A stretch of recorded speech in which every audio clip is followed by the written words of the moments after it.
Welcome to the Repaints Palooza. Yes, I am going with that awful name. Why? This is a lot closer to my first Repaints Palooza video than I expected. It took me the better part of a year to gather up all the figures to make that first Repaints video, so I assumed that this one was going to take a lot longer to set up. But then the Velocitron line dropped, and most of that was repaints, so that was a real quick shot in the arm to bulk up the log of figures I gotta cover. I got 8 figures here, so let's just start this video before it gets too long.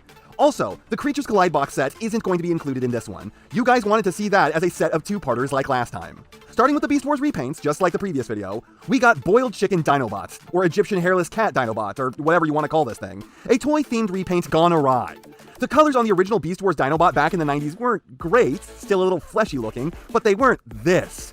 I can say that it's better in person though. This is bad, but not quite the heinous thing it looked like it was going to be. I honestly like the head a ton. It's using the Kingdom Grimlock tooling rather than the normal head, which, yeah, this is the correct use of that, considering that it was meant to emulate the OG toy. I still think that this could have been slimmer, like the side panels just don't feel right, but I love the blue metallic paint they used on his face. You know me, I don't care about paint, until it's metallic, then I swoon like a Mesozoic schoolgirl. Anything good. Eyes look a little sad on mine, but that could just be a paint mishap.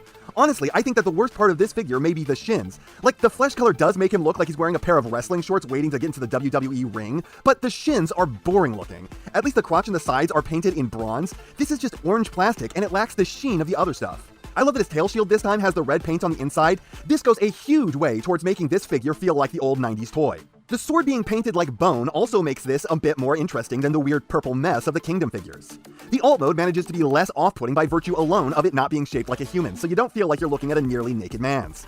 The prominent black pattern along the figure's back adds some much-needed spice, but I do find it lacks a lot of the charm of the original Dinobot toy. Then we got Toy Colors Pterosaur, and this is a lot better looking than the normal version. The greater variety of colors on him, with the more pronounced shifts in hue, and the darker red, really serves to make this boy a significant amount more visually appealing. I love the green stripe of leopard spots down the front of his chest, and the black backings really serve to give all of his body parts a lot more definition. His torso isn't blending in with his shoulders, which isn't blending in with his arms, which aren't blending in with his thighs, which aren't blending in with his shins. The hardest delineation to make out here is just his shoulders to his backpack. Would have loved to see these get more colors in here, but then again, neither version of this figure did that. My love for this thing kind of dies in beast mode where it looks like it's drenched in ketchup though.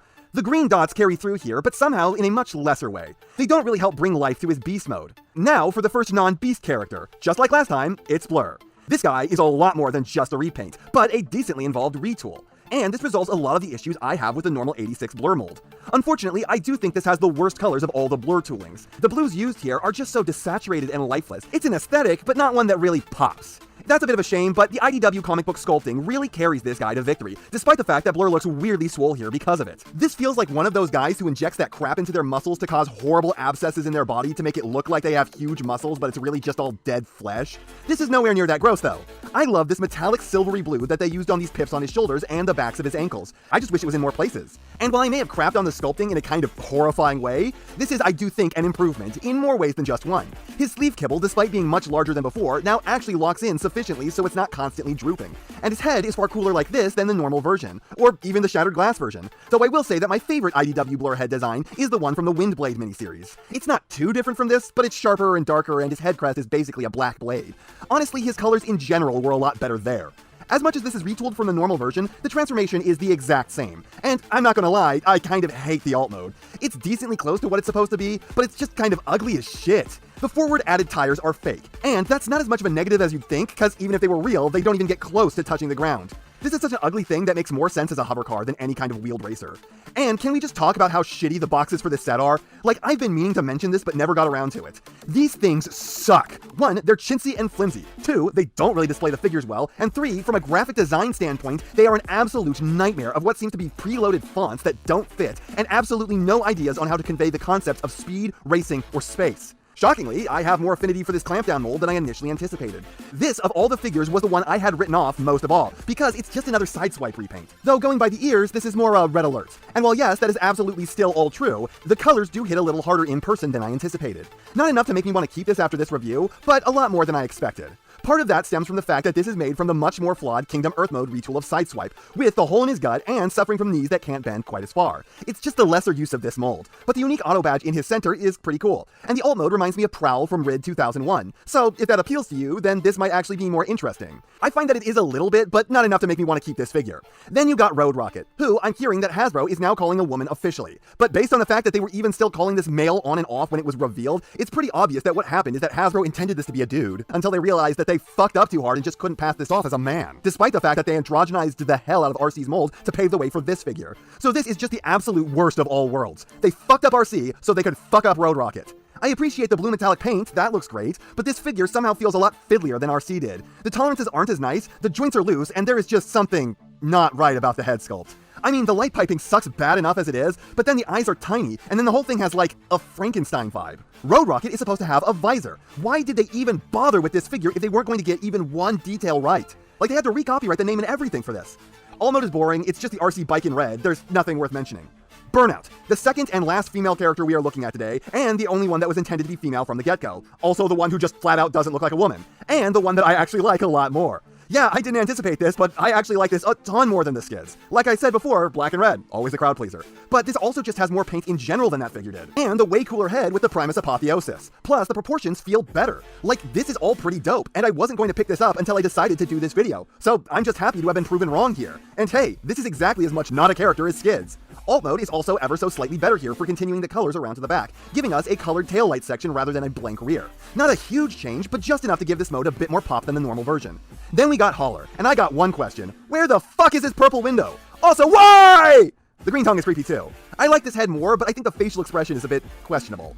Honestly, even if he's missing his proper Constructicon colors, this is a huge improvement over the Earthrise grapple. Better materials, a color layout that pops more and carries your interest further, and the Inferno fix to the transformation pegs that makes it so that way this thing is incapable of destroying itself like the normal figure. This isn't quite as good as the Inferno. The one extra step to the transformation that thing had did add a needed factor. It was just enough to make it a little fun in conversion, rather than simply not frustrating. If you can only get one version of the mold, then Inferno is my recommendation, but this is a comparatively reasonable alternative. If you want two, then yeah, I'd recommend this any day over the grapple, even if the face is really unsettling. Then we got RID 2001 Scourge, and I know I've complained that many figures in the past have had long legs, but this guy is their ruler, the king of the overly long legs. He shits on legs of lesser length. Oh, bow before these pillars of height! Laser Prime already looked like he had extremely long legs. Somehow, in person, these look like they're 3 times longer.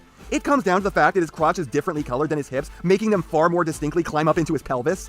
I don't understand how I didn't notice this before picking up the figure. I didn't realize just how bad this would look until I had it in hand.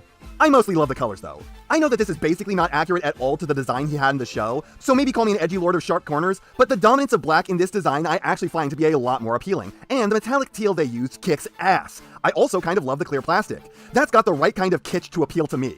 The light piping kind of sucks, but at the same time, I find myself okay with it because this feels like it's got that early aughts cheese to it. Head on this one actually kind of poses, unlike the Laser Prime, and with the way it's painted, I feel it works a lot better here than on the other figure.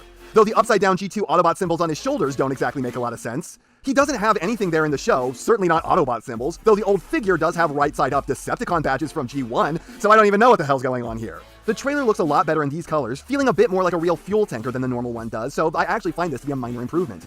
The weapons in the weaker color pink plastic, not so much. The alt mode is really cool. I actually love how they changed the accents. Rather than the flames, this just has stylized streaks. And I love that it's not so blatant. Like a bad guy with flames on them is a cliche, but a bad guy with sharp angled streaks has a nice air of subtlety. They don't need to scream from the mountaintops that they're evil, they just are. And without the long legs messing this up, this has fewer issues, so this is his best mode. Overall, the figures I'm gladly keeping from this video are Blur, Burnout, and Holler. The figures I'm keeping with at least some level of reservations are Dinobot, Pterosaur, and Scourge. And the figures I just don't want to have wasted my money on in the first place are Road Rocket and Clampdown. They aren't awful, but neither serves a purpose in my collection.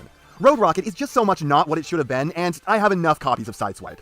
As for Scourge, I question if I really want him, but I'm going to try and customize the hips to attempt to reduce the length of his gams before I decide. Pterosaur has a terrible alt mode, but a great robot mode. A vast improvement over the normal Kingdom version. And Dinobot, I really do like the head. Everything else I really don't have a problem with, outside the fact that Holler doesn't have the correct colored windows. What the hell? And that's not half what I have to say, but it's enough what I have to say. And I know, you know, what everyone else tells you to do at the end of these videos. So, if you liked what you saw here, please do that. And if you'd like to take it a step further, then please, share this video with any friend you think may be interested. I hope you all enjoyed listening to me waste your time.